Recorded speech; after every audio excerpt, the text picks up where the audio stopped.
What's up, everybody? Welcome back to another episode of The Mix with Anthony Douglas. I am your host, okay? Anthony Douglas, obviously. And today's guest, we have Alfonso Castro. Yes, sir. How you guys doing? Oh, man. All right, so tell me what's up with you, man. What's going on in your life? What's currently happening? Give us the current detail. Well, you know what? Hold on. I'm jumping in too deep. First off, where can people find you at? Well, I'm not a social media type of person, but if you want to find me, I'm at Castro_Alfonso. Pretty simple. Where at? On Instagram. Instagram. All right, cool. Everyone's on Instagram nowadays, you know, Instagram or TikTok. You got a TikTok account? I do, but it's mainly just to watch the other videos. The other videos. Yeah. Okay. I was about to say, because there's a lot of type of videos on there. I don't know what types that you are into. I watch a lot of the cooking, the cooking videos. The cooking videos? Yeah. The DIY home improvement type of stuff.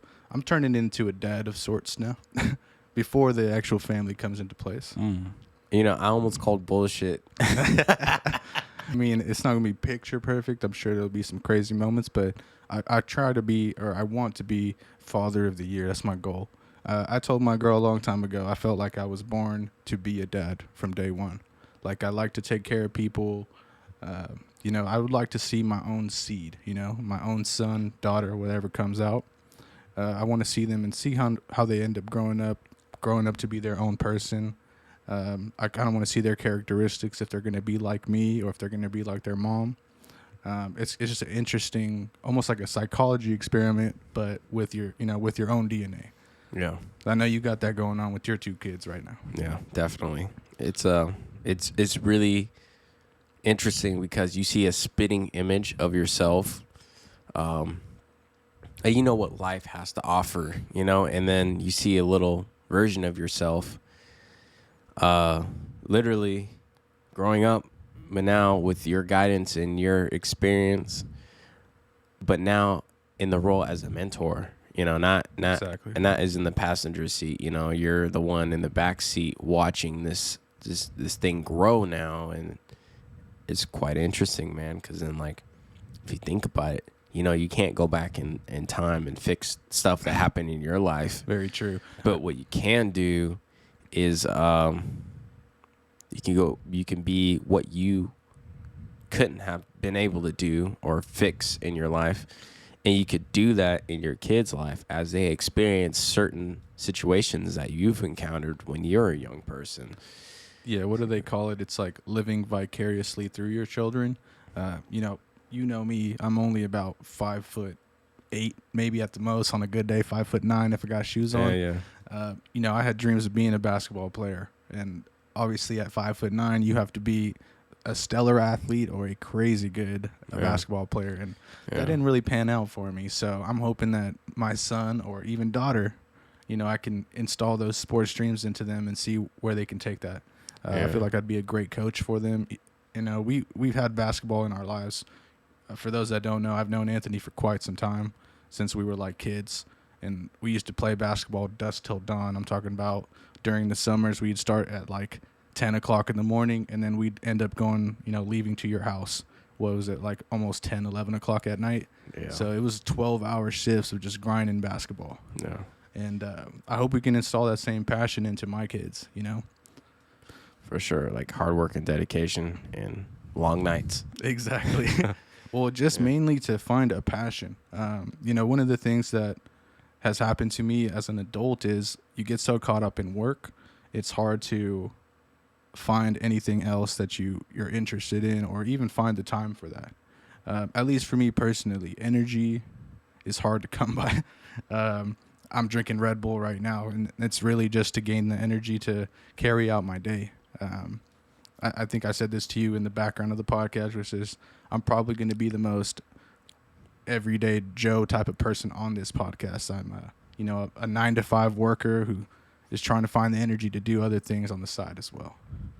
So, I mean, to that though, I wanted to actually ask you, because you're the parent, how do you find the energy to, carry yourself? Look at you, you got this podcast going.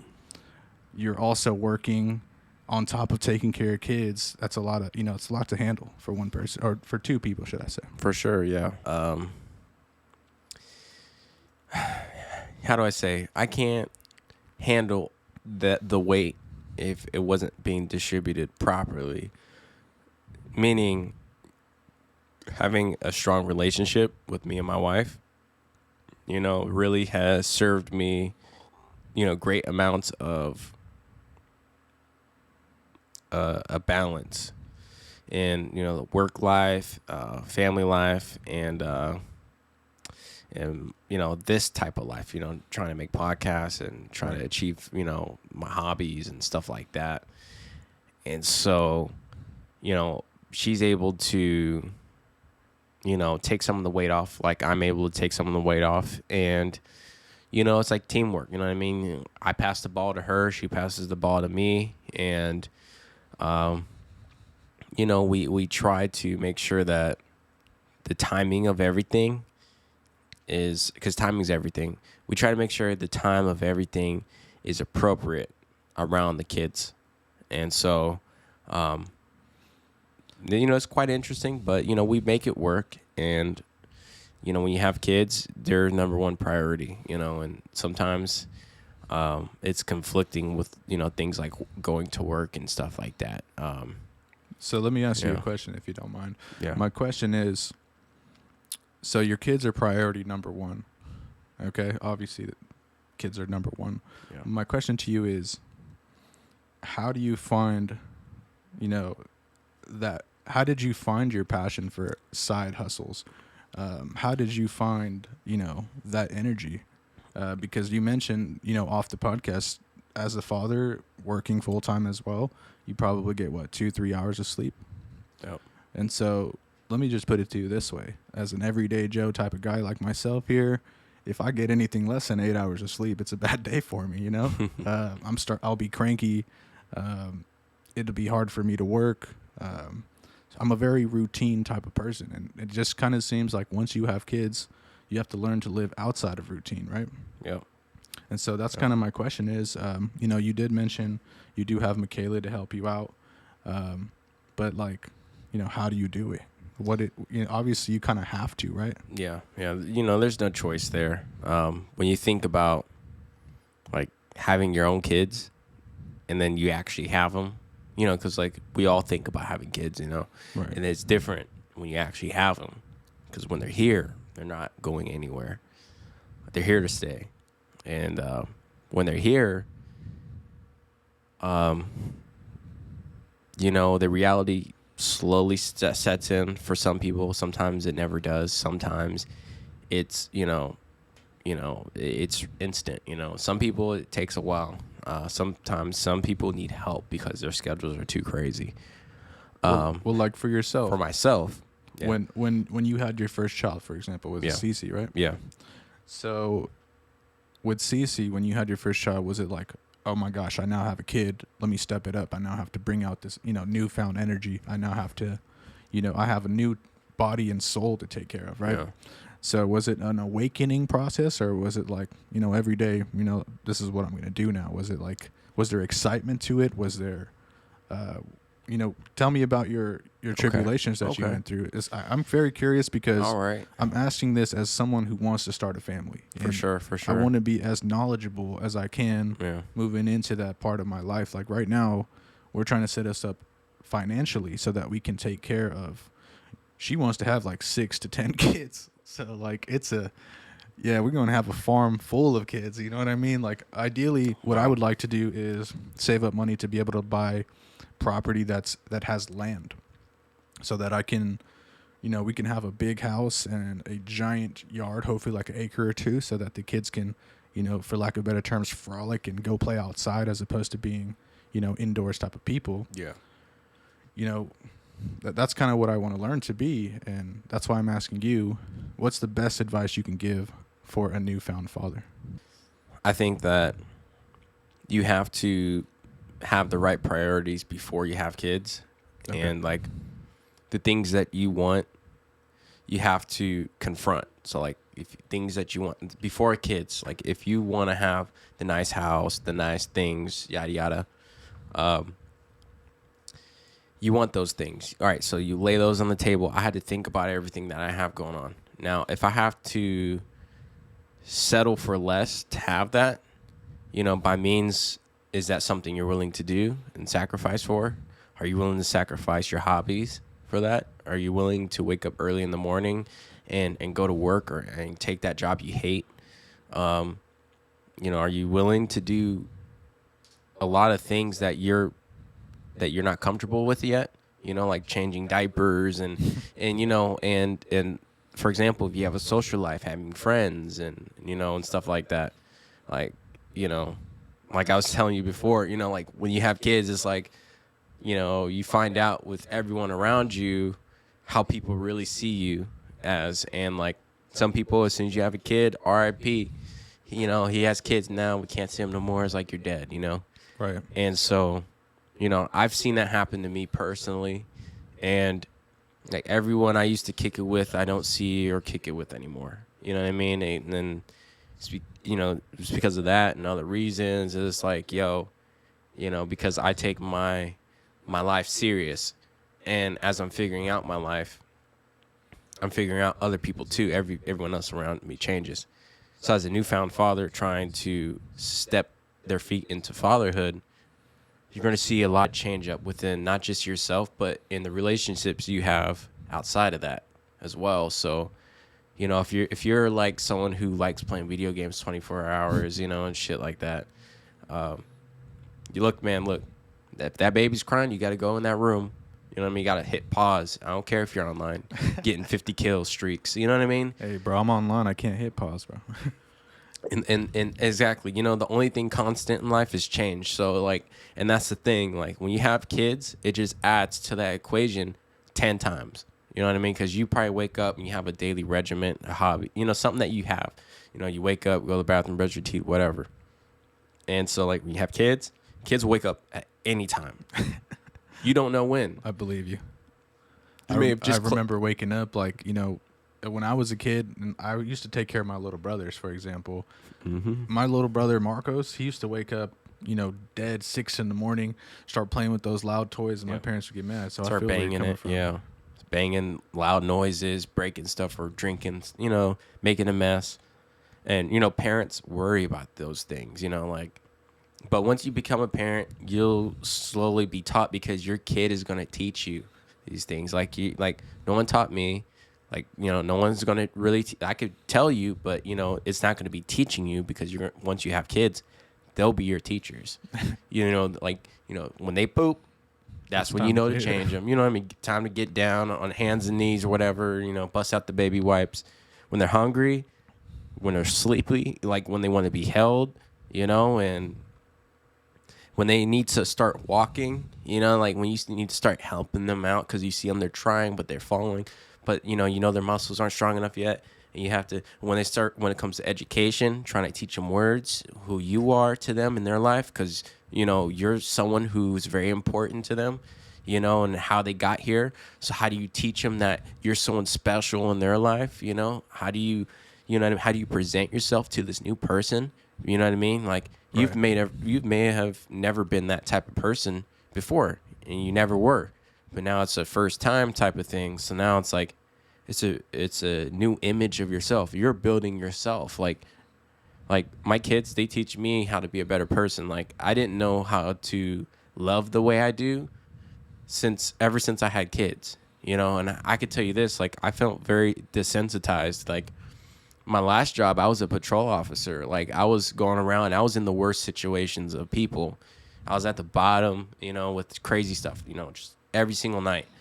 And so, like, that made me think, because when I had my daughter, when I was working at, that job, I was like, man, I might not make it home one of these days. Like, this is crazy, wow. Like, I'm in the worst of it. And it's like, and it's not worth it for the money, first and foremost. Am I going to die becoming a millionaire and then leave my kids, like, fatherless? Like, no. That's not cool. But, like, I had to make a fatherly decision and a sacrifice. And that's something new fathers like yourself who would love, or someone who's trying to become a new father and find themselves in that position. You have to think about the jobs, too. Which one's going to allow you to have longevity, you know what I mean? And some sort of scheduling, because I I was working 12-hour shifts every night. That was it. Oh, You know, wow. 7 to 7. And sometimes I would be 7 to 8, 7 to 9. You know what I mean? It would be longer. Like a 12-hour shift would be like an 8-hour shift for some people, you know, for my job. But then sometimes you'd work a little longer. But, you know, you have to make the compromise and the sacrifice with the scheduling, because it's like, I remember when I was working so long, I would come home, my kids were doing something new and I missed it. You know what I mean? Like, they're growing up without me. You know what I mean? They just see me when I come home and I'm ready to cack out. You know, and it's like a whole day has went by. It's nighttime. They only see me at nighttime. I understand. You know what I mean? So that's one thing. You know. So that's kind of why I asked, is because, like, for example, when is the appropriate time to have kids is the question for everyone, right? There's no appropriate time. There's no time you're really ready. You're just. That's what I hear from everybody. It just happens when it happens, and hopefully you're with the right person and it happens with the right person, and you don't know that until you have kids, because when you have kids, it's no longer about you. You know what I mean? You might not like the woman that you're with, but if she treats your kids right, that's going to change the way you look at her. You know what I mean? Because if your kids are priority to you, you know, some people, the kids aren't really a priority to you, and those people I do not respect at all. Right. But, you know, if your kids matter to you, you know, and that woman treats the kids right, you know, it's going to change everything. You know what I mean? Like, no one's going to treat the kids and watch the kids and take care of the kids the way you do. You know what I mean? So it's like, no matter how good you think someone else could watch the kids, it's not the way you can watch the kids. You know what I mean? Like, you know, you're not going to, you know, you might pay them some money, a babysitter or whatever, but then, like, they might be on their phone, you know, and doing whatever, you know. But when they're with you, you know what I mean? Like, you're willing to die for these kids. You know what I mean? You're ready to lose it all for these kids. Hopefully you don't, but, you know, you're ready. Some people, it's like, oh, you know what I mean? That's so-and-so kid, you know, happened to their kid, but they weren't able to go out there and do it because it wasn't their own. Some people, they think like that. You know, and when I see kids, like, if something happens to them or something's about to happen, I'll step in the middle of that real quick, because, you know, either if their parent is not, like, for example, if a kid runs out in the street, because it's not your kid, are you going to say something or are you not going to say something? Like, you know, some people, they won't say nothing because it's not their kid. They'll let something like that happen. And I think that's where you also have to have, like, a good community. But that's a whole other topic, but I know I could ramble. But it's okay. You're giving me the advice. Yeah. So, you know, you care about your kid, you know, and, like, you care about them like no one else will. And so, you know, I think that's number one priority, really, is, you know, you'll make decisions based off of how much you care of these kids. You know, like, are you going to spend more time at work, you know, and then miss out on special moments? It's kind of like what you said. What is your priority, right? Yeah. Even for some people who do have kids, and even though they wanted them, mm-hmm. maybe money is more important to them, which, if you think about it, money can help you out for sure. Definitely. And if you have that partner who's willing to be the stay-at-home person, mm-hmm. then maybe it's the best route for you. But then you're missing out, like you said, on those opportunities to see the growth of your children.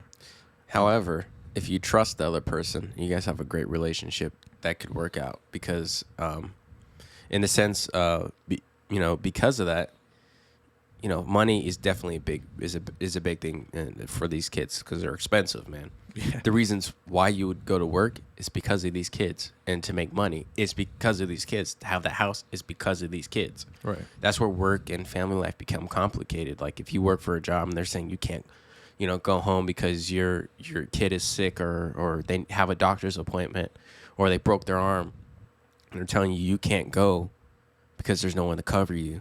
If you leave now, you know, you're going to get a write-up, or you're going to get fired, you know, whatever the situation is.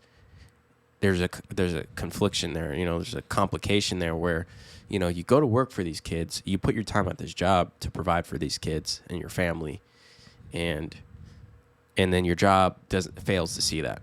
They don't see that, which you do. And so, you know, that's when you find out, you know, like, my job doesn't care about me. They don't care about me. They don't care about my life. Why come to this job in the first place? it really starts to mess with your head, and like you want to leave but you can't because you're paying the bills with this job and you're able to afford everything, their Happy Meals, their ice creams, their Right. what I mean, their toys, and you love seeing them happy. You'll do anything to see them happy, but you know what I mean, the job is not understanding. They don't care about these kids. They don't care about the kids. They only care that you make them their money, and you show up. And that's where, like, I want to one other potential father would advise looking into a way where you can control your schedule. It doesn't matter what job, or you make your own job. If you can't find a job that won't support, make your own job, and be determined and use that energy from your family, because that'll give you all the energy in the world. You stay up at night. You'll go, you'll kill yourself over these kids, stress yourself out over these kids. Are they choking on something? You know what I mean? Whatever. And so, you'll do anything for these kids. And so if you want to have all these things, it's not a perfect world, and some things don't work out, but it doesn't hurt to try, what I mean? To try making your own schedule and starting your own business, or starting something you feel like you're good at doing that could potentially make some money. And so I think that's something every father, every family, and every individual who doesn't have anyone else to care for should look into. I think if you don't have anyone else to care for, that's what you're supposed to be doing. You're supposed to be investing into yourself and whatever business, because you'll have more money to start up, and you know what I mean? No one else to hold you back. But, for someone who has a family already, of course, it's going to be harder. So you'd have to work for someone to be able to build that on the side. And having something on the side is very hard to do because life is unexpected, and having the kids, diapers and crap like that. But I'd say get your own business. It's just, it's very, very easy to say. And starting the whole thing is a whole other monster. It's a whole other beast. But, you have your kids for the rest of your life. So what hurts to try and learn and try to start something and build something, where eventually you could be set free from, a corporation, and, make yourself, unique to others, where, you could be around your family and have money still and work around your own schedule, It's like, what can you lose there? And that's kind of why I'm asking you these questions, is because I respect your opinion. Like, you have a full-time job. I can see you do a great job of taking care of your kids, with the help of Michaela, of course. And then on top of it, too, you have your podcast here. And, it is very important to find that fine line between work and family life. So, like you said, if you're at a job where it's 12-hour shifts and, you can't get out of work for an emergency, For sure. are you really there for your family, right? Mm-hmm. And needless to say, not everybody is as concerned for their family either. There are those deadbeat fathers out there, or, horrible mothers out there. I'm glad to say that's not going to be myself, right? Because I genuinely have a passion to grow a family. Like, that's what my ideal goal in life actually is. Money aside, I feel like money can always be made. You know what I mean? Like, maybe you don't like this one career path, but you have time on this earth to learn a multitude of careers, right? Yeah. So you can go into any type of money-making business. You can always learn a trade. You can always go back to school. I mean, of course, having children is going to add to that difficulty, but it should be a motivation, not a setback, right? Exactly. Once you have your kids, these are your spitting image. And that's what I hope is what happens with myself. When I'm just scared of, fear of having my kids and not being there for them. That's the main thing. Is like, right now I'm blessed to have this. I do door-to-door sales right now, so I sell Xfinity services, internet, TV, phone, whatever. Yeah. Luckily, I fell into this job, through my fiance's dad, and kind of a hookup that way, right? He's helping you out. That's yeah, cool, and man. I can't thank him enough for it, because one of the things that allows me is a flexibility of schedule, like you're mentioning. I'm blessed to be in a salary position, and I can choose my hours. Now, if anything was to happen, once we have kids, I can just, stop working, go do what I need to take care of, and we're all set. But that's not always the case for a lot of people. Not everyone is blessed to have certain opportunities. Like, in fact, if I didn't know, it just so happens that her dad is a supervisor, a regional supervisor for California in Xfinity, and he had those connections to get me this job. And I was kind of told already by my supervisor, which is like, if it wasn't for him, they usually don't take, someone with no experience to be a door-to-door salesman type of person. So, I've been blessed to get this position, and with that position, I hope to maintain this, make enough money my goal is really to start purchasing real estate, in the future, save up my money, buy several buildings that I can rent out, and have residual income so that I can be a stay-at-home dad as well. Because ideally, I would like to be more so like a life coach for my kids. I've been through, I can't tell you, so many experiences. I've been through the ups and downs of every portion of life. What are some of those things? I mean, so I'll start off with the one example. I had to ask. Sorry, but good. Only with what you're comfortable with. Yeah. So for example, when I turned 18, I came into a large inheritance. Oh, large for some, right? So I'm comfortable with saying the amount is about $50,000. So at the age of 18, $50,000 was gifted to me. Came as a check in the mail. Can you imagine my surprise when I saw? My mom didn't even want to give it to me, for one, right? Because keep in mind, we were dirt poor. And I'm talking about dirt poor where I'd go, this is like when we were in high school, I'd be like, hey, Mom, can I have like a couple bucks so I can buy snacks at school? And she'd be like, no. And I'd ask why. Well, we really don't have the money for it. Okay.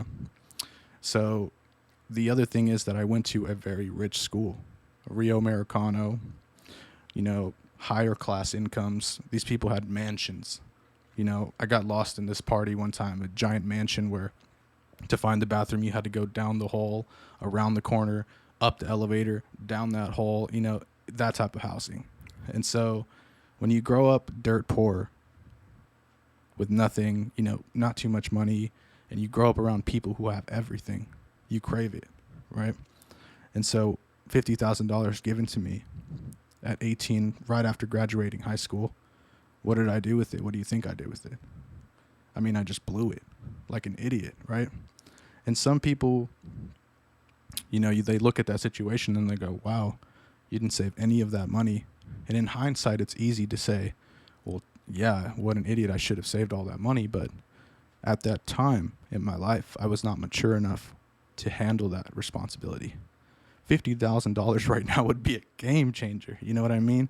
Like, that would put me ahead onto this real estate thing. If I had the knowledge that I have now, I would have invested into some type of real estate to try to get that money back, make more money off of it. And my life would be a lot better off with that. But you live and you learn, right? And so I blew that $50,000, and not just money, like I lost connections because, like, friendships, money corrupts, especially large amounts of money. Sometimes, especially when you come from a poor background, you get a large amount of money and you forget about everyone, which is something that still eats at me to this day. I got my 50K. I disappeared. I didn't think about my brothers. I could have helped them out with even getting them a car for high school, whatever the case may be. My parents who were dirt poor, why didn't I think to help them out with their bills? Why didn't I think to, help them out with a car payment or whatever they were handling at that time when they've taken care of me from the age of 0 to 18? At that time, I was at a very selfish point in my life. And so that's what I mean. I've been through the highs and lows, but one of the great things that has come out of that is that you learn to now value what you work for. So that was the biggest lesson that I took out of that loss of 50K. A lot of people, like, I have a very bad relationship with my brother. He has a lot of angst against me because of what I did, which is essentially disappeared from the family once I got that money. And so now we can be in the same room right now and we wouldn't talk to each other. I mean, I'll say hi to him. I've been trying to extend that olive branch, but he has this anger towards me in his heart. And, one day I hope that changes, but ultimately that's my fault. I caused that. And so I have no what's the word, malicious thoughts about him. You know, I hope he does the best he can in his life. If anything, one day I wish to repay that to him. But what can you do at that point, right? The bridge has already been burnt. And so all you can do is learn from your mistakes. And I'm someone who has made mistake after mistake after mistake. I've had good jobs that I've lost because I just didn't take them seriously. You know what I mean? This is after the money too. I've made a lot of split decision type of thoughts without even thinking about it. So as a 27-year-old man, you look at your life and you go, well, what have I accomplished so far? And if you have nothing to show for 27 years worth of living, sometimes it can get to you. You know what I mean? And so during this whole COVID thing, it kind of did give some time to reflect. You know, you had a lot of more time to yourself. A lot of people were working from home. And so it did give me some time to kind of reevaluate myself and think about, well, look at everything that you've done wrong. Look at all the bridges that you've burnt. What can you do to improve that? And that's kind of how I've been living my life going forward. Is I've been trying to be a better person. I've been trying to listen to people. Before I used to listen to respond, right? Now I listen to understand. So it's a big difference because you can hear where people are coming from, and I try to now learn from everyone. You know, the best thing, you mentioned community when it comes to raising a family. Community can also help you grow up as a person, you know, and I use all these old proverbs like, you can lead a horse to water, but you can't make it drink. That used to be me to a T. Everyone from my mom to my friends, I'm pretty sure you at one point told me certain things about my life that I needed to change. And did that change in my life during my immature stages? No. And why is that? Because I did not want to change, right? It's only when the individual decides that they want to be a better person that they will start to see that growth and progress. And so that's kind of where I'm at in my life. So through all my mistakes that have occurred, I lost, like I said, a lot of friendships. Even my own family doesn't like me sometimes.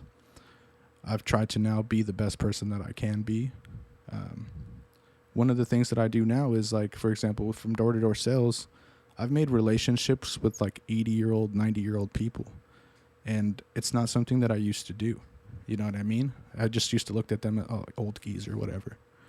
And so now I listen to them. I listen to their life experiences. Like the other day, this old man felt so comfortable talking to me. He talked about his passing of his wife.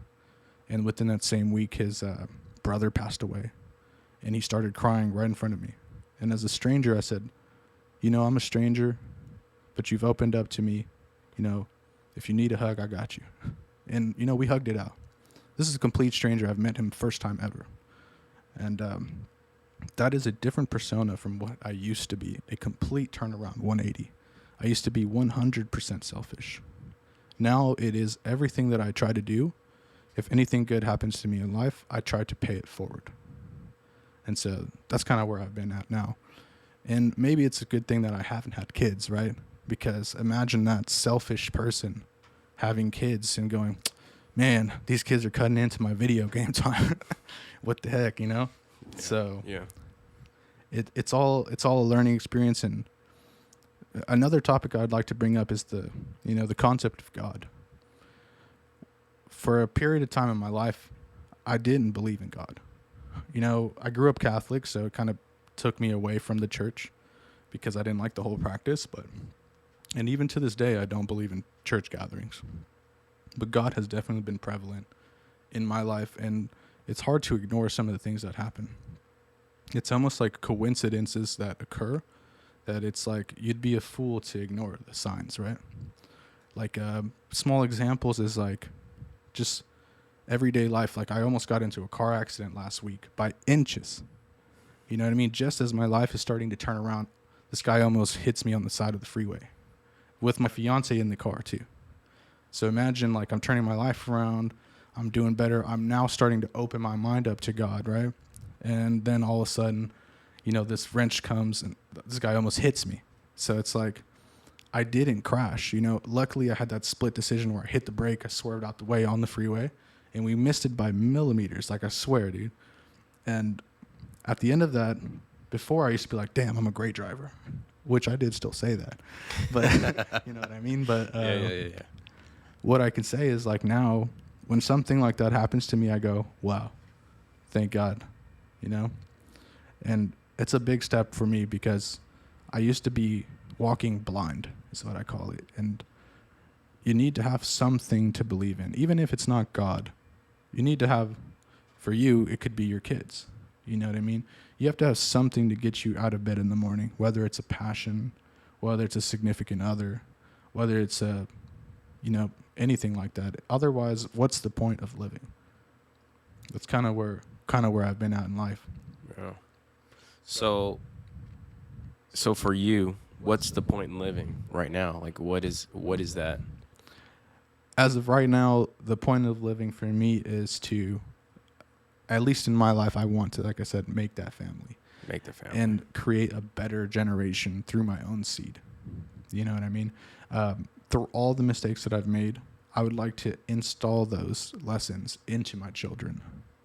I don't want my children to be this new generation of like social media addicts. I personally believe that social media has created this instant gratification type of people. So if you notice nowadays, it's harder for people to be in relationships.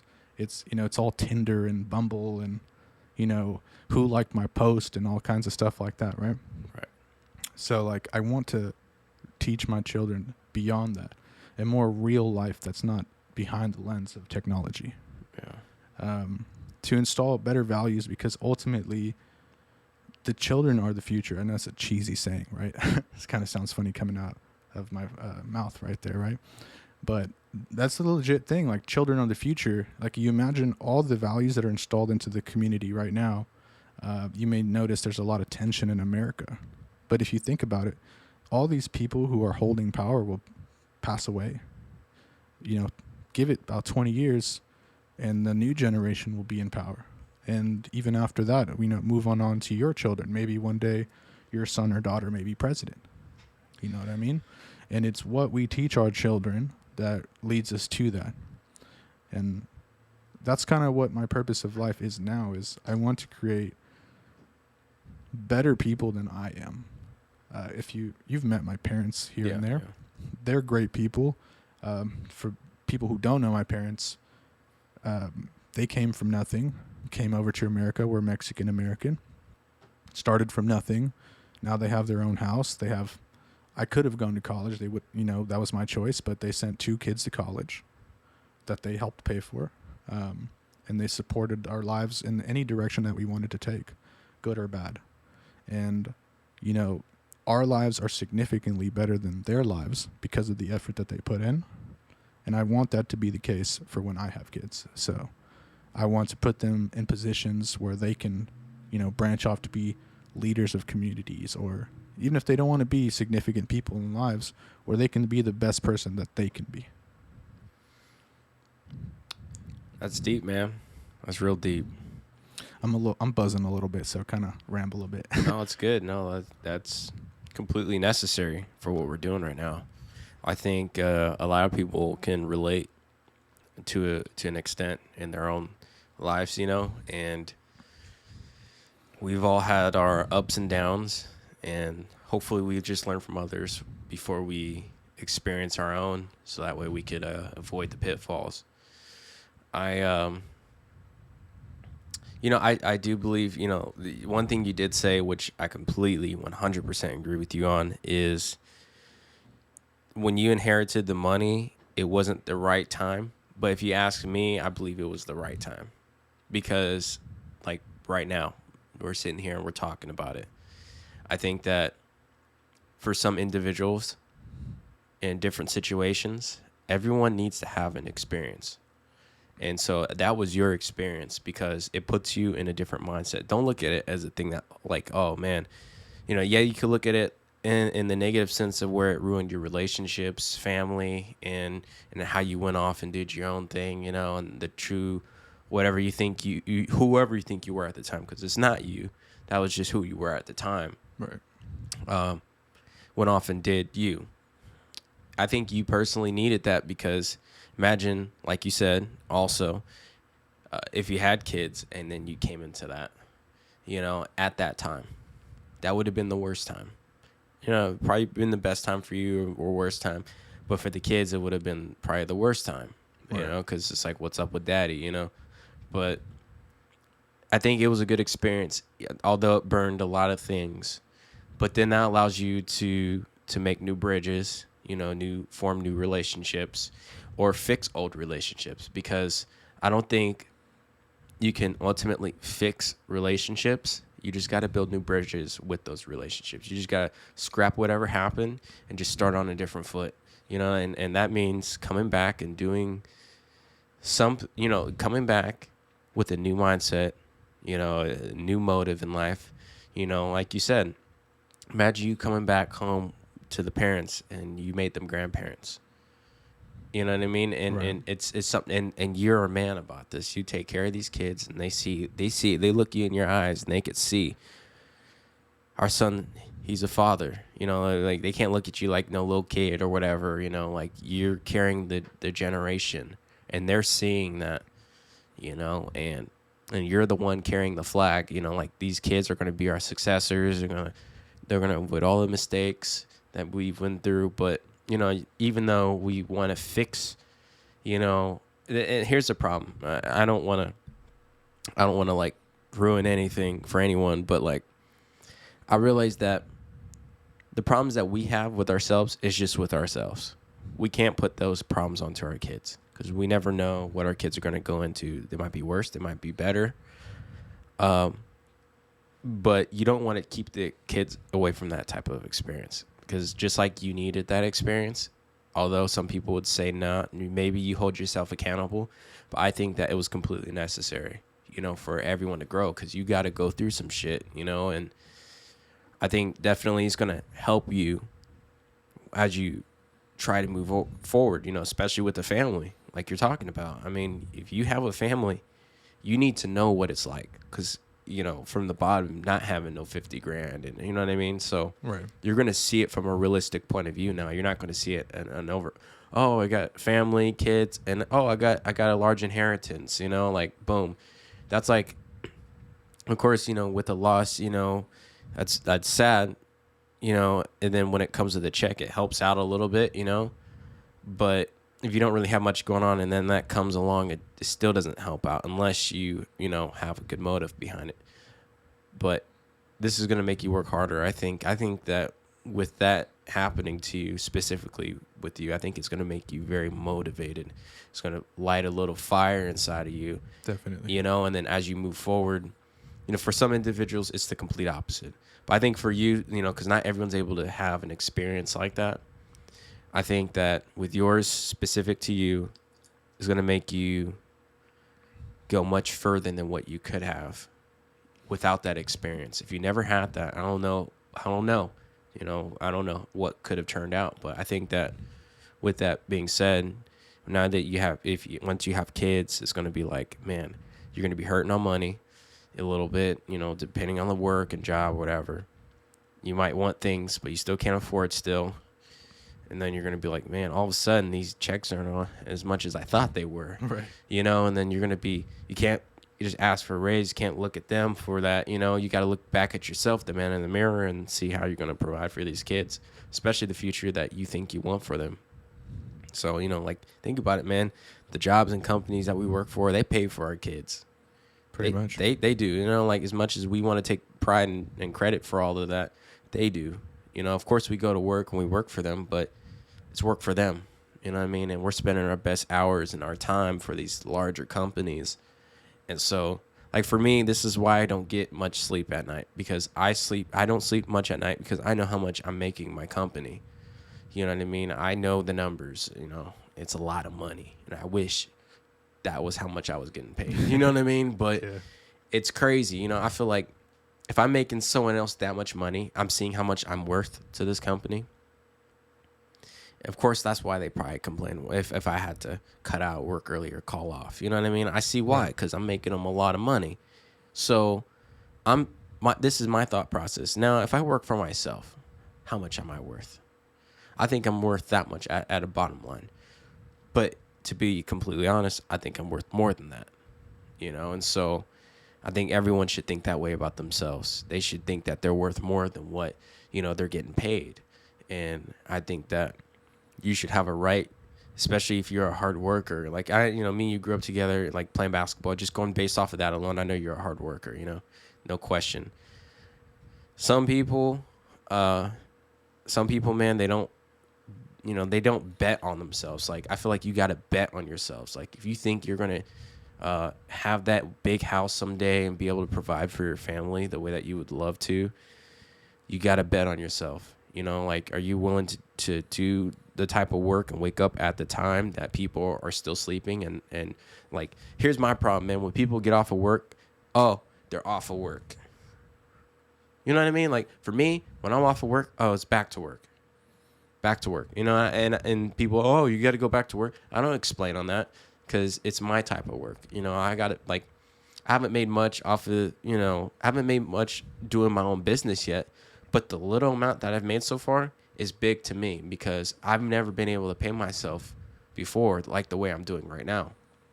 Even though it's not a lot or whatever, and I still got to go work. Obviously, can't afford that, you know, or we won't have these nice lights on us. But, you know, just being able to know that I've made my own little bit of money is more than what they could have. You know what I mean? Like, of course, that's, you know, that's cool. But, like, it's not coming from them. It's coming from myself. And that's more, I think that's success, if you ask me. If you're able to build success, it's something that you're able to receive that you've put out. You know, like my work is being put out in small amounts and I'm getting some of my success back and you know, just a little bit at a time. And if I keep working on myself, then I'll eventually be that, you know, that person that I would love to be, you know, like we all have an alternate version of ourselves that we see ourselves as. And we just gotta, you know, for me, I can't sleep at night. I'll be honest with you. Even on my days off, I still can't even sleep at night because I'm thinking like, what can I be doing to further myself? Yeah. Ambulance. But yeah, you know, like, look, man, like, I think you're on the right path. Like, you got to fire like no one else, you know what I mean? And you just got to acquire that. You got to, you know, you got to see that for because that's unique. That's a special experience that so many people have not had. Very true. You know, and so that's one to yourself, you know, like, you know, I feel like everyone's different. You know, what drives a person? Everyone has something else that's different. Like for you might be like a V12. I might be a V8. Some people are V6s. Some people are V4s. You know what I mean? So like, I think for that, it puts you pretty high on the spectrum. I don't know, but you have to find out. You know what I mean? You have to put yourself on a dyno test and see what you're worth. That's when you bet on yourself. See what you're worth. You know what I mean? What hurts? What hurts to find out? Just see what you're worth. See what you're capable of. Just try out something that you thought about doing. Don't even think about it more. Just try it. See what happens. You know, fail a few times. Fail several times. Keep trying. Keep pushing. Try several other things until you see a little bit success from your hard work. Like, put in that hard work and see what you're worth. You know, and that's how I feel, you know, when I go to work. I feel like, man, my best hours are being spent here. But that's also how I'm looking at it. So I got to change the way I'm looking at it. My best hours is when I'm not here. Yeah. When I wake up, you know, I have all the energy and I'm not tired, you know, and I'm at work and I'm putting up, you know, product for my company. Yeah, physically, you know, those are my best hours for that job. But then when it comes outside of that, I still, you know, Red Bull, you know, I have to get myself and my energy levels back up. So that way I could be my best working for myself too. So, you know, I can't just have it over there and nothing over here because I can't be my best and, you know, achieve that. So, but that's going to help. That helps me out mentally too. Like as I'm trying to move forward, man, like sometimes I just feel like I don't have enough time in the day. I don't have enough sleep. You know, I talk myself into certain things, like just getting some sleep. You got a lot on your plate, man. Yeah. I mean, yeah. Kids, podcast, work. And I'm sure you got a multitude of other things going on as well. I give you all the respect in the world, and I don't mean that lightly. I say that because even with the perspective that I have now, learning from my mistakes, whatever the case may be, you know, you mentioned your best hours are dedicated to work. That's actually the case for me, everyday average Joe over here, right? Like, it's been a growing process, and it's something that I've been trying to branch off of, which is not being completely exhausted after work, you know? For people that don't know, door-to-door sales is more mentally exhausting than physically. So, I mean, I do walk like 7 hours a day door to door, right? And it's now getting up to 100 degrees, so it's not exactly fun to be out there all the time, right? Yeah. But the mental fatigue that comes from it is the rejection. It's this job is pure rejection. I'll give you an example. For every 10 doors that I knock, I probably have maybe 3 people that will answer the door and listen to what I have to say. Out of those 3 people, I have to take and try to, sell them the product. Out of those 3 people, maybe 1 or 2 will actually schedule a follow-up visit for me, and that's how I generate my sales, right? But all that rejection adds up in your mind, and so, maybe you were having a bad day, right? And you knock on a door, and you present yourself, and you get this guy who curses at you, "I don't want your product," and slams the door in your face. How are you going to react to that? And sometimes, as good as a person you are, you're only human, right? So maybe it gets to you and it carries on, and you try to go to that next door and try to overcome that rejection that you face, and then another one happens back to back. Slams door in your face. Somebody else asks you, "You shouldn't be on my property. What are you doing?" Slam. That rejection is what I face on a daily basis, and it's mentally exhausting at the end of the day. So I'll come home from work and, thank God I have a great partner, my fiance. Her name's Mariah. Shout out, Mariah. Shout out, Mariah. But she deals with a lot of my headaches, Sometimes I come home and I'll be like, "Why are the dishes not cleaned? I've been working all day. You had the day off today. You should have washed those dishes." But it's easy to get mad when you're frustrated, right? We could have looked at other things that happened during the day. What did she do during her day? She worked on herself. Maybe she was working out. It's her off day. Maybe, she had other things going on. At the end of the day, it's a partnership. So we shouldn't expect too much, right? What I'm trying to get at here is that if it wasn't for her, I'd probably be in a different place mentally. She does a good job of letting me vent off. And, I can't lie to you. Sometimes it may not seem like the nicest person talking to her. Maybe I'm in a frustrated tone. And I don't know about you, but relationships for me, like with her specifically, it's about vibes. So you can easily pick up on vibes, especially when you have your significant other, right? You can tell any little tidbit. Like if you're even slightly in a bad mood, it's like, "Oh, what's going on? Why are you acting like this right now?" Mm-hmm. And it's just that trust that maybe they're having a bad day. Maybe it was a tough day at work, and she deals with it, and I get through it, luckily. But that's kind of what I mean. If I didn't have that support, where would I be at right now? Because at the end of the day, my job is so mentally fatiguing for me personally, and it's something that I'm working on, that by the time I get home, I probably get home about 8 o'clock. Eat dinner 8 to 8:30, take a shower. It's about 9 o'clock. I got to get back up at like 9, so I'm probably going to go to bed. We go to bed around 12, so what is that, 3 hours of free time in my day? It's an excuse that I make, but I look at yourself doing all these extra avenues on top of having kids, and it's inspiring. And it's like, why can't I do what he's doing? And so I'll be honest with you, a lot of your guests on your podcast are very inspiring. From Prince, that's the one I know off the top of my head, his Shout name. out to Prince for the yeah. He's a great guy. I'd like to meet him one day and just to kind of talk to him, For sure, yeah. and kind of hear how he's doing and what carries him a little bit more. But these people are inspiring because, and not to disrespect anyone, but we're not celebrities. You know what I mean? And I hear everything that they carry on their plate from, I forget her name, but she was on here very advocaately saying she was a church advocate, doing community service, doing all these extra things. Shout out to Shailene. There we go. Shout out to her. Yeah. She was a beautiful person. Like, wow. I listened to that podcast and I was like, wow, here's a person who carries her life out. She said to serve God. Not once did I hear any selfish connotation. You know what I mean? It was all about what can I do for other people? What can I do to spread God's word? You know, that's a beautiful thing. And right now, it's the struggle that I face in my life. Everyone has their own struggle. For me, it's how can I manage to extend my energy outside of work, right? Maybe Red Bull is the trick. Yeah, yeah. Shout out Red Bull sponsor. Shout out, yeah. Free sponsorship or a paid one, preferably. Yeah. Yeah, well, you deserve it. But it's what I'm working on now. And my inspiration right now is my father. My dad, who is actually my stepdad, is the greatest man that I know.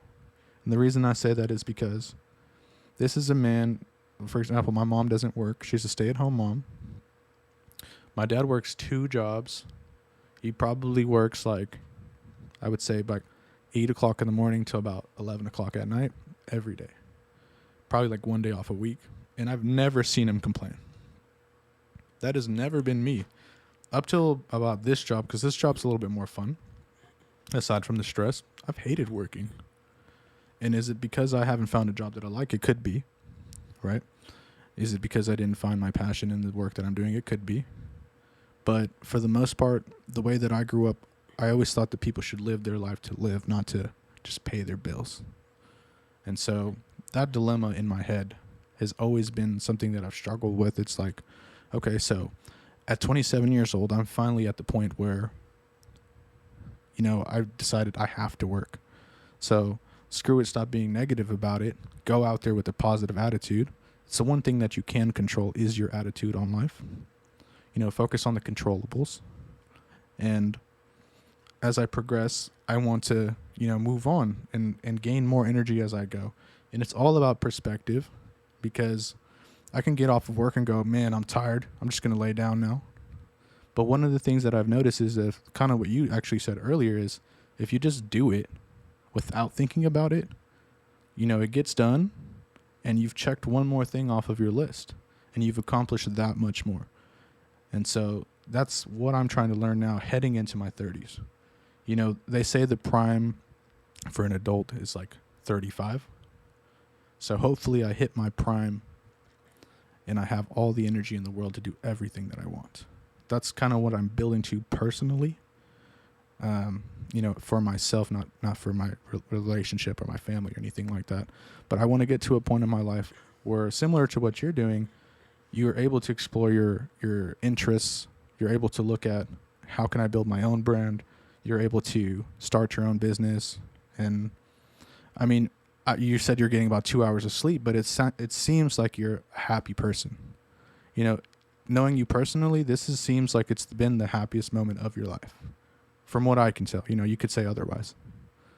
But and where's that happiness coming from? And I think it's because you're able to pursue everything that you love to do, on top of, you know, making decent money, on top of maintaining a great family. You're checking off all the lists of what a man is supposed to be. In fact, I look up to you, believe it or not. So it's a privilege to be on here and to listen to, you know, what your advice is, and I take it to heart when you tell me something, especially when it comes to kids. But I strive to be a better person than I used to be, because I've been a terrible person. I've not been a terrible person where I'm stabbing people in the back or anything like that, but I've been a naughty boy. I need a whooping. Right. Someone tell Santa, cross me off his list. Right. I've been on the naughty list for most of my life. Yeah. But what I'm saying is, it makes for a great comeback, though. There you go.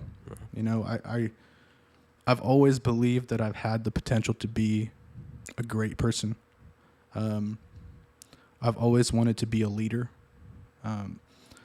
Just a small example. I mean, I was captain of the defensive side of my football team. You know, at one point. That was back in high school. So I have the means to do so. And when I'm in the right state of mind, I feel like I could be that leader. You know, and whether if it's just a leader of my family, at least I'm the leader that I want to be. I feel it. That's deep, man. I respect that. That's very deep. I think every man should have a view similar to that. You know, they should be able to look in a mirror and see the man that they hope to see, a leader and some sort, to themselves, to their families, and leading the life that they would want to, or at least striving in that direction. I look, man, like I know you personally, it's been so long since me really caught up, and so, um, I could tell that, like, that when me you were talking, it's a different person. You know what I mean? I'm glad. Kind of like your girl, like she's a vibing type person. You could pick up on certain things, your tone and your body language. I could tell things were a bit different, and I liked you before, but I like this person even better. You know what I mean? That. So especially with me being where I'm at right now, like having kids, my relationships with people have changed. You know what I mean? I don't waste my time with people. I spend time building myself every day, maintaining, just being consistent, being a father and making a schedule. That's so important with everything, because you don't want things overlapping and then you relapse as what you're trying to do, being a father and everything else, work schedule, life schedule.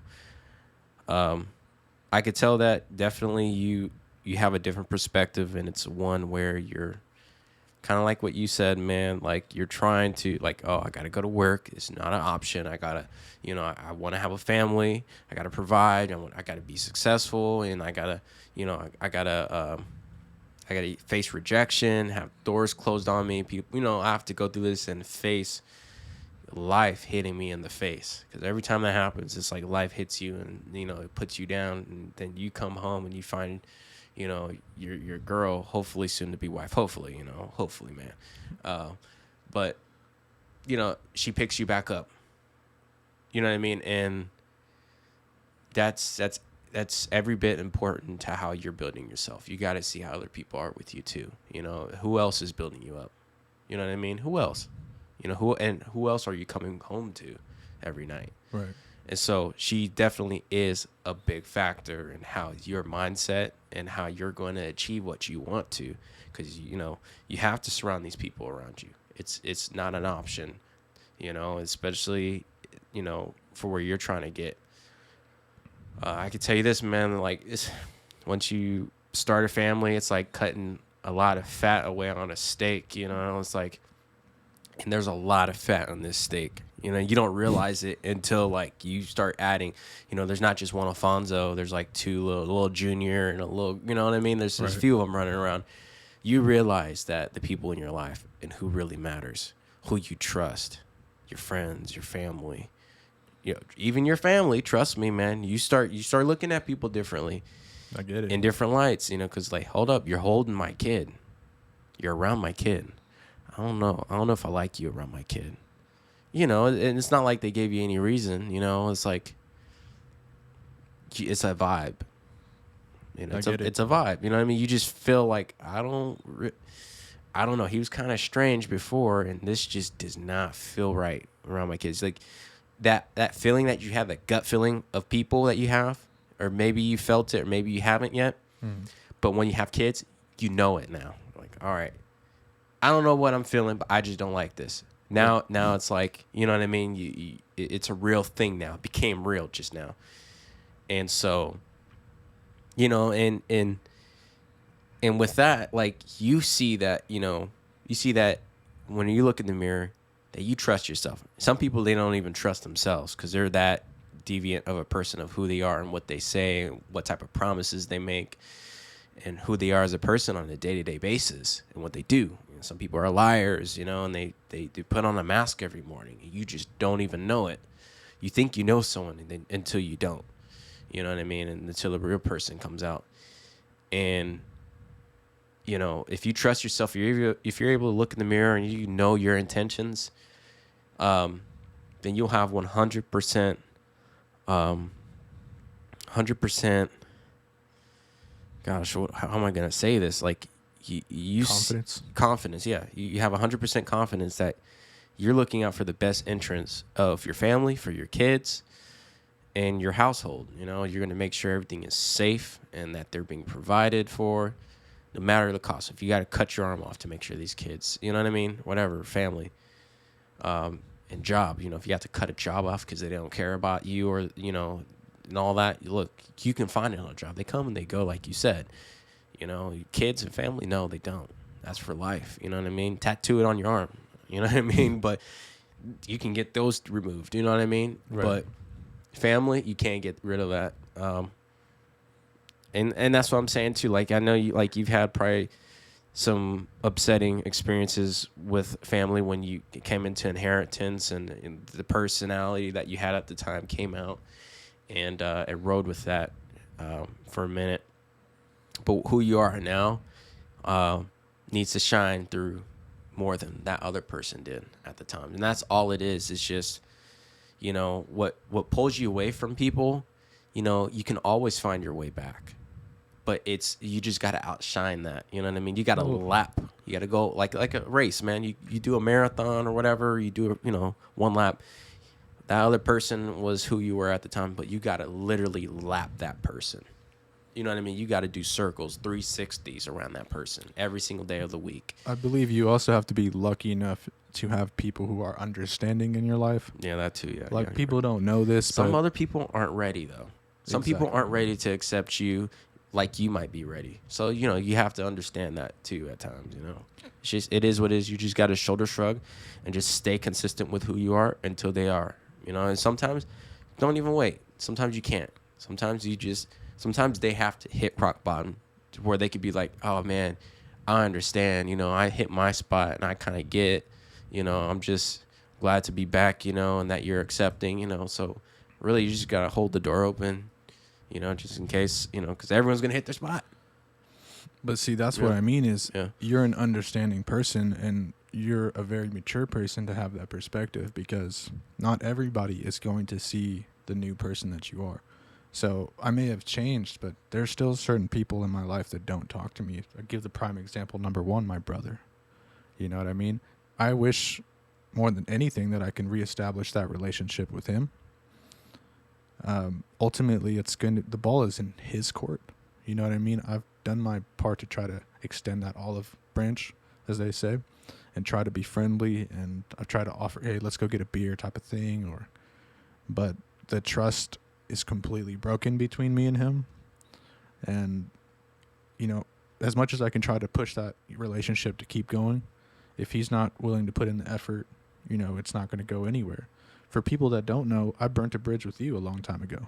And, you know, that's why I have all the respect in the world for you, is because it would be very easy for you to say, hey, F you, I don't want to talk to you ever again. You know what I mean? What you may not know is I saw your wedding pictures, and it honestly broke my heart, man, because I thought that I should have been invited. You may not know that until now, because we've been in each other's lives for, you know, since like kids. And to see that I wasn't invited to the wedding, it brought two things to my mind, which was, wow, dude, you really like burnt that bridge down. And you guys are great people. Like, I used to come over to your house all the time. Your parents used to cook for me as if I was their kid. You know what I mean? I was over there every single day, if you recall, right? For years, all right? And to hear, you know, getting a little bit deeper here, your dad pretty much said, one day I came over and your dad said, you're not welcome in this house anymore. That was devastating, man. Like, honestly, I was like, what do you mean? Like, I've been here this whole time. And it was the person that I was before. And I've done a lot of growing up since then. You know what I mean? We haven't talked in years, right? It's been like, you've had kids since then. You didn't have kids before. You got married, all kinds of things. And, I mean, I'm just blessed that you let me back into this, you know, life of yours. You know what I mean? It means a lot to me to be back. To be here, to me, is such a blessing. It's so incredible. Like, I can't believe that somehow, some way, you know, I'm talking to you here again. It means so much to me. And not everybody is like that. You know what I mean? Like Tristan, for example. No, Tristan's a great dude. I'm not making fun of him, but that man completely forgot me. And we've known each other for years. Tristan, shout out to Tristan. Tristan, maybe we, you know what? For those watching, I do have a support section. If you guys want to drop some money in there for some prescription glasses, we could probably help the problem with the identification of a longtime friend. You know, we can probably get some glasses sent to him. You know, I won't drop the address, but you send me the money. Drop his Cash App. I'll make sure he gets it. You know what I'm saying? Yeah. But yeah, sure, the funny story to that, and I already told you, which is I ran into him at the grocery store, and he didn't recognize me, which is like, I mean, I get it. I haven't been there for a while, and you know, maybe he didn't care for me too much. I don't know what his ideal was, but when his own mom recognized me, she goes, "Hey, Alfonso," and he goes, "Who are you?" I mean, it's all good, Tristan. If you're listening to it, no hard feelings, man. I completely get it. He will be listening. Oh, for sure. Yeah. He's definitely here right now. Matter of fact. Oh yeah, he's somewhere in the somewhere corner in here, huh? Hiding out. There's a fly on the wall. Maybe that's him. There's a fly on the wall. Yeah, that's probably him right there. What's up, Tristan? I see you. But like I said, it's no hard feelings. I mean, I'm grown now, so it's like, you know, things happened in our lives, whatever. But why I say this is because on your podcast with an episode of him, you guys talked about this river incident. And the river incident, can I go on about it or no? Yeah, man. Look, this is your podcast. No, dude, this is your podcast. What is your podcast? Continue, sir. Sorry. You're interrupting me, man. Sorry. But no, so the river incident that he talked about on the previous podcast, if you've listened, is we all went drinking. I'm not going to get too detailed because some of that stuff is kind of strange. But we all went drinking, and essentially he got blackout drunk, and no one else could pick him up. I mean, so I put him on my shoulder and walked, carried him on my back for about a mile out to the car. A mile and a half. We were in the ditches. We were at the river, really deep into it. So I carried him about a mile and a half. We're all pretty drunk. Except for me. Yeah, you weren't drinking at the time. I think you weren't. I was drinking water. That's what I was doing. But you couldn't have carried him at that time, Yeah, no. Maybe now you're a little bit buffer. Yeah. But I carried him, and I took him to his house, and his parents. It's crazy how parents in our relationships and our friendships have always kind of blamed me for things. His dad was pretty angry at me, particularly. You know what I mean? And I share this story because it's a pretty significant story. And then for me to see you later on and not remember me is like, dude, I helped you get back to your house in times of need, man. You know what I mean? Yeah. We used to play basketball every day, whatever the case may be. But like I said, no hard feelings. The man, I'm sure he's got a lot going on in his life or whatever the case may be. But it was just a funny story. Yeah. Scary story, there's some further details, but I don't think that's appropriate for the podcast. It's okay, man. It's okay. No, but that was a scary thing that did happen, and it's something we're talking about today. That happened several years ago. Right. And so, yeah, definitely, stuff like that makes us who we are, and we could choose whether or not it defines us or not, and we could look back on those experiences, and we could feel however we want to on that. And I think that for him, I'd like to ask him and see what he thinks again on that experience. But I do know this. Drinking, going to the river is not the safest thing to do for anyone. Right. So I do not recommend that. Well, not overly drinking, like drinking to excess. Yeah, drinking. Yeah, that part, drinking like water. Drinking alcohol like water is never the good thing. But, yeah, and...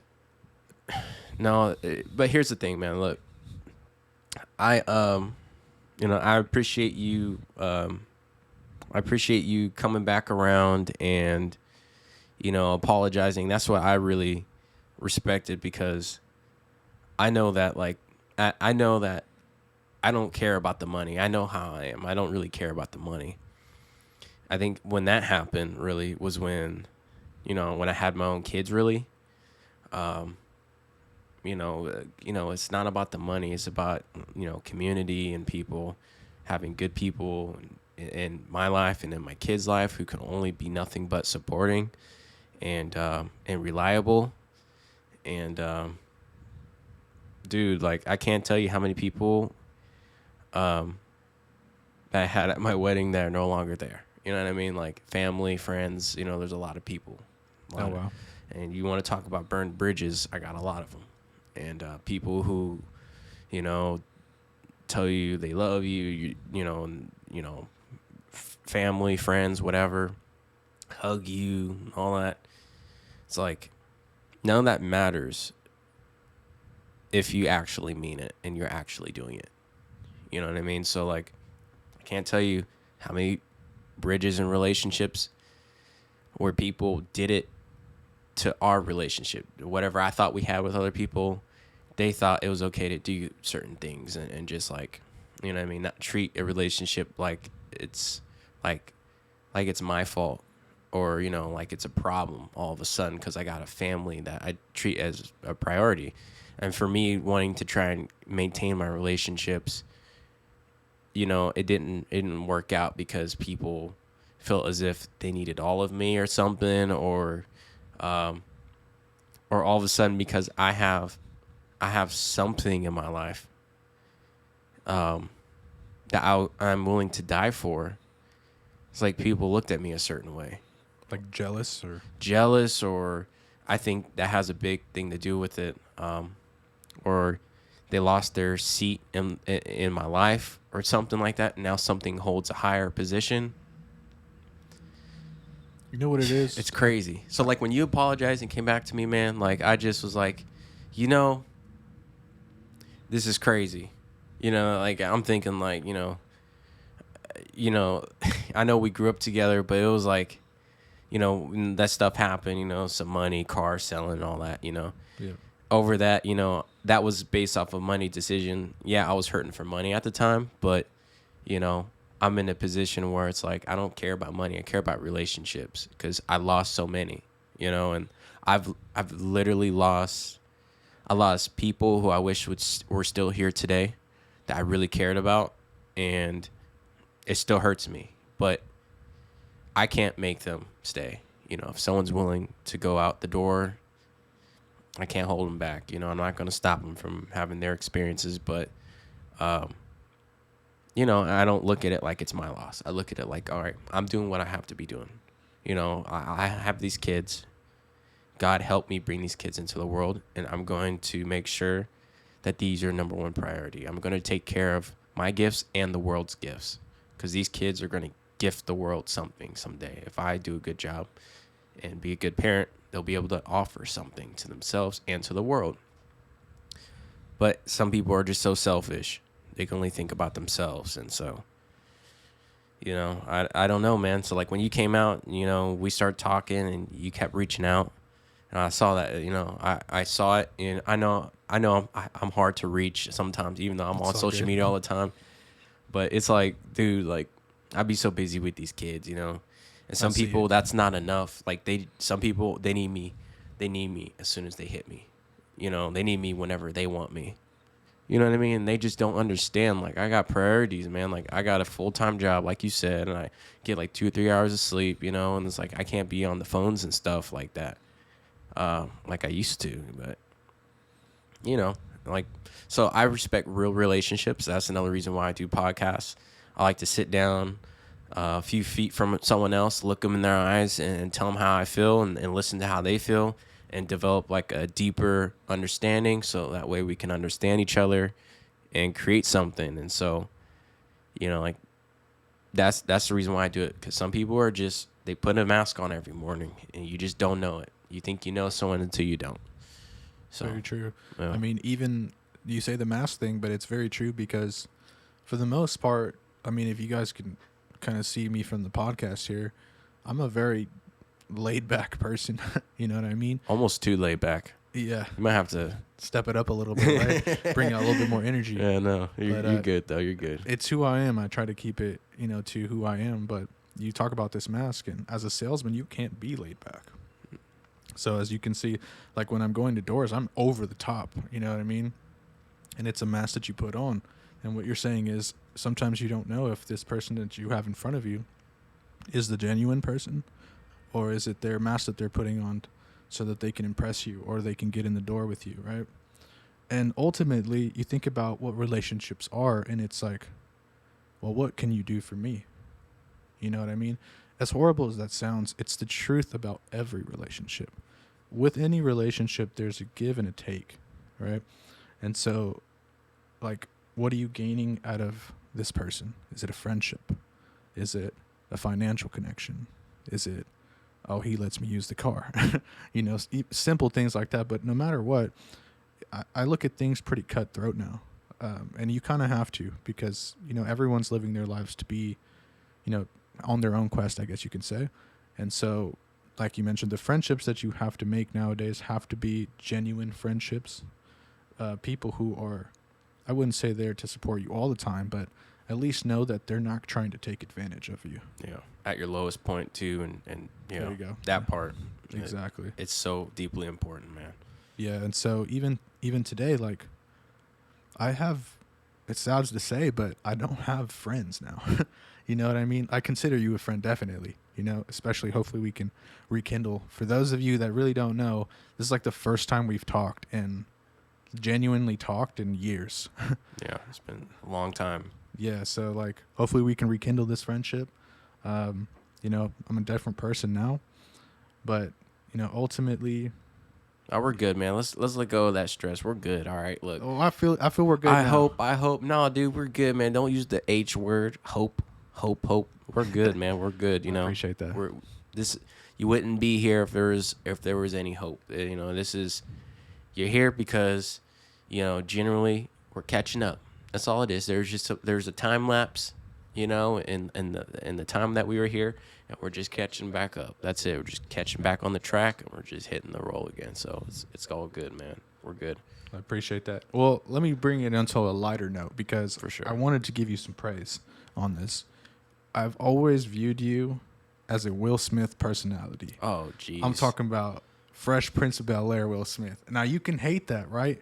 But people gravitate towards your personality. And there's a reason why, like you kind of mentioned, people need your attention, right? I don't even remember that when I was like, you're younger than me too.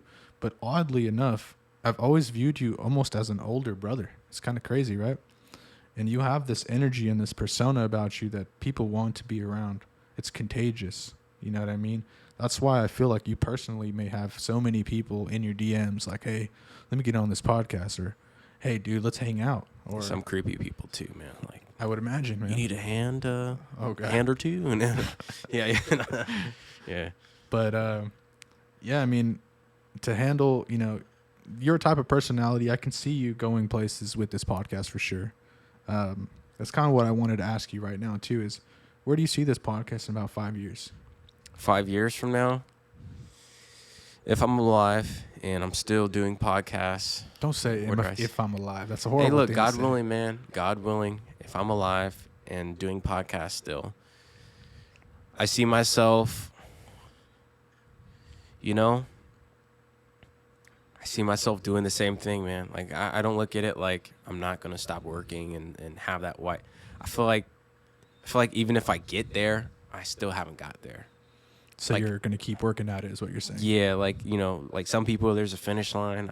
There's no finish line. Like, it's just, I feel like I get there when I'm dead. Like, the day I stop working and the day I stop doing my podcast is when I'm dead, or I lose completely everything in my life. You know, like if I lose my kids or something like that, something with my wife, my relationship, you know, I feel like it would take something like that of a wrecking ball. And then even for that, I think I could come back to it. It would just be a while if something were to ever happen, God forbid. But in 5 years, I think that this podcast would grow substantially because, of course, I'm looking at growing. That's all I'm trying to do is just grow, get to new people. And with the way with social media is, I see myself making many great connections with many guests over the course of time, which I already have, I think I'm going to make a lot of great connections and greater and greater. You know, this is just going to keep getting better. And through those connections, I think those will allow doors to open for me, regardless to if I'm still doing a podcast or not. And so, yeah, you know, just with that alone, if I'm still doing a podcast by then, I think something will from this podcast open up for me to be able to do something. Well, you say something. Do you have Something. something in mind then? There's a lot of things I love to do, man. Like, I love making music. That's more of a hobby, but I do take it serious when I am working on it. Okay.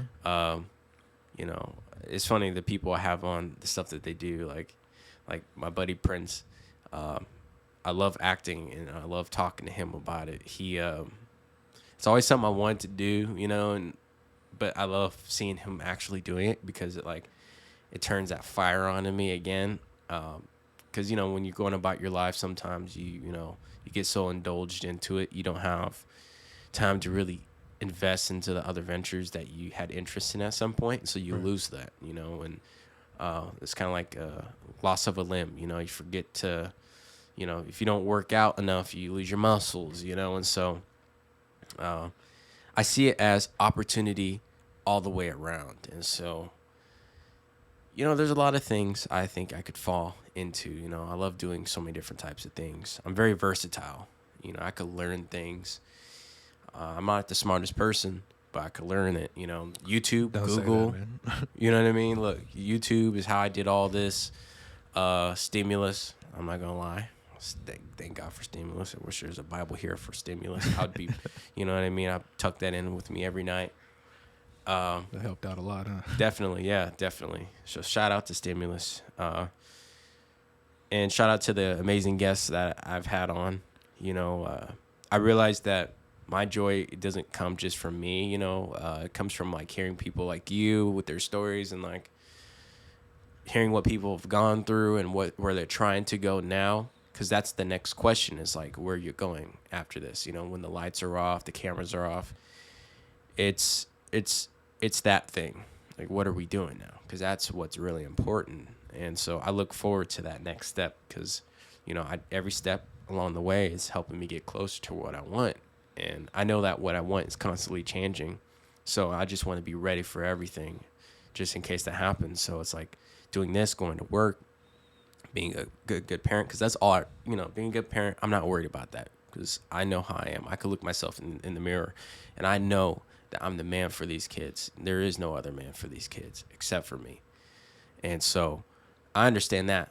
I understand my motives behind everything that I'm doing here and what I'm going to say next, even though I don't know what it's going to be. I understand my motives. And it's genuine. So I understand that when time comes, if opportunities come, I understand that my mindset is there, but I have to keep working at learning all of these new things. You know, like if I want to become, an artist, musician, I want to become an actor. If I want to become, I don't know, I want to open up a business and sell a product, and become a salesperson and work on this new limb. I want to have many limbs. That's the thing. I want to be ambidextrous and everything. And I think it's also a birthright. It's your right to learn as much as you can. And so I think if you're not doing that, you're kind of being left behind because it's like I said at the beginning, the only constant is change. So you have to be changing. If you hit a hard wall at trying to go somewhere in your life, you have to have something else. So that way you don't just crush yourself. Like when that door shuts on you, you have something to come back to. See, your girl, you know what I mean? You're hopefully soon to be, your fiance, right? Yeah, she's my fiance. We're getting there we married go. There, see, I'm 2024, I think. There we go. See, we getting there, man. Look, we getting there. You have something to come back home to. You know what I mean? Probably some dirty dishes before they get cleaned, and then like a home cooked meal, and someone to vent to, someone to love on, someone who loves on you, and go to bed with at night. And so you need something to come back home to. Like no matter how stressed I get out there when I'm working and stuff. And I think the thought of my kids, and how their day is going, and when I come home and see them, Daddy, it's like That's what I look forward to, you know. And but what I really look forward to is not having them miss me. And now it's that I want them to get sick of me because they always see me, you know. I want it to be the opposite, you know, and give them that luxury that I didn't have growing up. Of course, have a great family, you know, and of course, but every family has their flaws. But at the same time, you know, I don't look at any of my situations as something that deprived me of something. If anything, it gave me a reason to have something. So like everything I didn't have, I got to have that tenfold. You know, like a lot of people who didn't have the love of growing up from their parents, they usually give their kids a lot of love. Right. You know, sometimes they even spoil them. And so for me, man, like I think I had a good balance. And I think my thinking is a little bit different. Like some people, they may have taken the circumstances a little bit differently, and to each their own. I think I just was fortunate to just to see it differently. I don't know. I took things a little bit slow. I took it more personally because I understood that, you know, like I could react on so many different things, but you know, if I just take a moment and think about it, I could be genuine with it. You know, make the right move rather than just going fast, so fast, and I crash into a wall and I ruin something, or I I fool myself into thinking something, and next thing you know, I'm caring about my life with the wrong mindset, and it's not going to land me nothing. So, I really appreciate everything that you had to say here today, man. Like you really opened up, man. And as far as the space that we had, I think definitely, you know, I'm glad that there's a closing, you know, and because it's all about the next chapter, you know, it's about getting what you want, you know, because that's so deeply rooted inside of you as a man. You know that you want to have a family, you know these things, but now the question is, how do we get it? You know, how do we produce it? How do we make it? You know, like there's so many different questions, like how do we do it? And how we get it is so different from so many different people. Sometimes people have to go to work to get it. Some people have to make it, you know. And like you said, your parents came from Mexico, right? Yep. Straight from over there, came here. Now they have a house. Your dad works 2 jobs, you know, and it's like, you know, they worked so hard to have this life. You know what I mean? You see it, you know, you saw it, you grew up with it. Maybe you didn't realize it then, but as an adult, you see it now and you respect it, you know? Exactly. And it's always like that, you know? And some people don't come to that realization, you know, even till when they're older, sometimes they still don't understand. And you can't teach that to a person, you know? And I think it's up for that person to understand at their own pace, even though it might be too late. You know, maybe it's like, maybe they understand when a parent is lost, no longer here. Sometimes people find out when it's too late, you know, and to appreciate them while they're here. Right. And so, man, like that's one thing, man. So it's like trying to catch on as early as possible. It's like a trend. You got to catch it. You know, a train that's coming by, you got to catch it. Or like a balloon that's starting to float up. You got to catch the balloon before it goes, and you might never get that chance back, you know. And so it's really just about that, man, because, you know, sometimes you won't be able to tell someone that you love them before they're gone, you know. And when people stop their fast-paced lives to think about something like that, you know, maybe it could make them think a little bit differently and treat someone differently, or appreciate something that they don't really appreciate as much. Their time, you know, so many different things. Well, to that, I think you said it right there. Is fast-paced lives is a lot of times people are so involved in their lives, it's hard to take a step back and really think about what you're doing or what's going on, right? So Yeah. you may be working, maybe you're the person working 2 jobs, and you know, it's hard to take a step back and go, am I being a good person? Am I still working on relationships? Am I still trying to be a better person? Whatever the case may be, you're so busy doing this one thing that I talk about energy all the time. Maybe your energy is completely dedicated there, whereas there needs to be more than one avenue, right? And I think that's the struggle humans have in general. It's like, what do you invest in and why, you know? Do you invest in yourself? Because if you invest in yourself, you may burn bridges. You may need to move on into a higher place in life. But once you get to that higher place in life, I would hope that, then you take a step back and go, well, how did I get here? And it's maybe through that realization that you become a better person. Yeah. No, you're right. In your own time, you can't judge other people and how they get there too, like God's working on everyone, and it's not just you, sometimes we're ready, sometimes they're not, like it's crazy how things work out. Like, I like how you talked about earlier the car accident you almost got into where you're just like centimeters away from, Yeah. that had me thinking about when I literally just got a new car. I got a Ford Explorer, I just got that. And I remember I dropped my wife off at a grocery store and I was in the car with my kids, in full car, baby seats, everything. And this lady at the stoplight, as soon as the light turned green, I started to go. This lady behind me didn't stop going. She crashed right into us. Boom, hit us in the back. And, first thing, my kids were crying in the car, and I was just thinking, like, oh my gosh. I wasn't even thinking about the car anymore. Like, yeah, new car. I was all, what guys in cars, they, Right. there's a big love there. Don't scratch my car, I'll kill you. Or you park too close. But like, I wasn't even thinking about the car. I was thinking about my kids. Definitely. And the reason why I got a Ford, or a SUV, is so that way I can have space. I don't want to be in a small car if something were to happen. This is just the reason why I got an SUV, because if a car accident happens, you know what I mean? There's some diffusion. There's space in between, like where the kids are in the car, we're not just in a small compact vehicle. And so that happened, pull off to the side of the road. And man, look, this is why I I believe in God.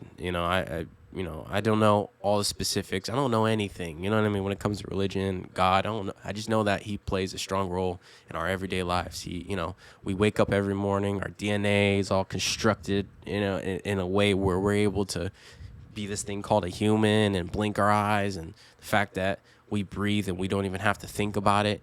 You know what I mean? Like, we're just so lucky that we're able to operate on so many weird micro organisms basically living inside of our body that function all together to make us just, operate as we are. And so, getting back, I'm going so far into that. I'm just glad that with the car that I had a hitch at the back of it. So when the lady hit the back of our car, that hitch didn't even scratch our car, not at all. It stuck out far enough where the lady, it crushed her front end, and then, it tapped our paint.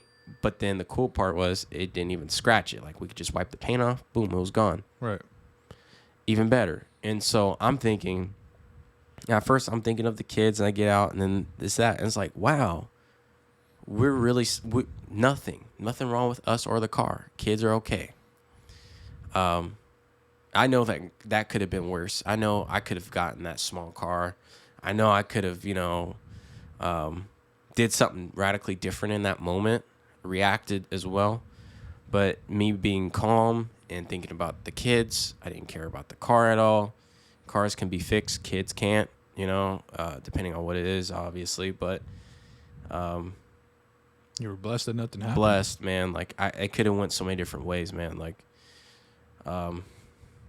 she had obviously had problems to worry. Her car was messed up, smoking everywhere, leaking everywhere. It was sounding crazy. And our bumper fell off too, and it was just bad. We're in the middle of, intersection. A car behind could have stopped, kept going, and, it could have just been a multiple car collision. Right. But God, somehow prevented that from happening. It wasn't our time for that to happen. And so, I'm blessed, man, and I think certain individuals are blessed and like opportunities, like how we carry ourselves. Like, if you're someone who did someone wrong all your life, I think when bad things come around, it's kind of like it's like a debt being owed. It's like it happens. And sometimes it's for no reason. Sometimes it's just to make you stronger. I think from your experience being young, it happened when you're young as an experience for you to grow to the man that you're supposed to be. It's just a step for you to go into bigger shoes, you know? And so I don't look at, because, dude, like, if that were to completely ruin your whole life moving forward, like, I think that you wouldn't even be here right now. And, like, if it really was that bad. I was going through a bad, I was going in a wrong direction. But to your point, it was a necessary thing to have to happen in my life for me to become a better person. That's good, man. Well, I think as long as you keep good people around you, man, like, it's all gonna work out. You know, I think it's gonna work out. You know, we're on a different path. You know, and you got a different mindset. It's all about mindset, man. You know, the mind drives everything else, and success and everything else that comes with it. All right, guys, I would like to wrap this podcast up, okay? And Alfonso, thank you, sir, for stopping by and, closing the gap, you know. I really appreciate your stories and your whole life, basically, and sharing everything with everyone. That was really special, man. Well, I appreciate being on here. That's a privilege for sure. For sure. All right, y'all, we're out. Y'all have a good one, all right? Peace.